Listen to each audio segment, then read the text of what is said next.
This week we're talking about being an agent of change, an agent of change. And I've provided for you the change continuum. You see, I think that one of the number one keys for a leader today is the ability to change. Our style, our approach. Not necessarily our principles and values, but our style and our approach.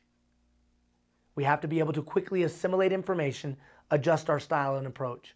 Or adjust our style and approach for what the time, the situation may require. Notice I'm not saying change your principles and values. Those should be unchanging. Plant your flag in the sand. But our approach may need to adjust. 5 generations in the workplace, changing technologies, and so on and so on. The context that we operate in has changed. So I want to quickly walk you through this change continuum so that you can pick out one thing over the next 30 days and be a little bit better at it 31 days from today than you were last week. Okay? First step in change, as you can see in that change continuum, hopefully you printed it out, willingness. You got to be willing to change. How will I know you're willing? When you buy a book, when you listen to a tape, when you participate in something like this. The number one way I'll know you're willing is you ask for help. Doesn't mean you're weak. Doesn't mean you're anything. You know what it means? It means you're an effective leader today when you stand up and say, I need a little bit of help being better tomorrow than I was in the past. That's the leadership that we all admire today, is a leader that admits they may need some assistance. Not that you don't know where to go, but you may need some assistance in how to get there. That collaborative leadership style where we convene others is what people appreciate today, willingness. But in and of itself, willingness is not enough. I've got to be educated. Educated. For the first time in the history of mankind, you can become an expert in anything.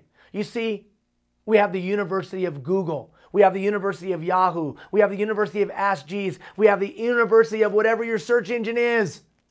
You type in the thing you want to learn about, and guess what? You get 495,000 responses in 1.29 seconds. I don't have time. Well, listen to what Eisenhower said. He said, take 15 minutes a day and apply it to the thing you want to be better at. And he didn't have the internet.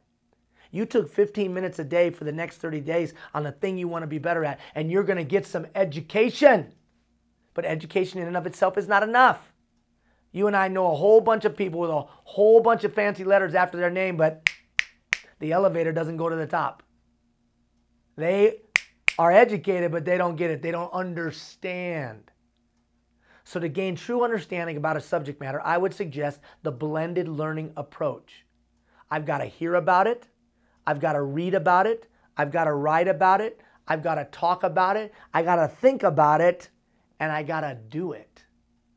That will give you true understanding. Side note to all of us that supervise people, if you want employees to get true understanding, you'll use the blended learning approach as well. Just sending out an email or putting up a memo probably won't get it done. Blended learning is the key to adult behavioral change.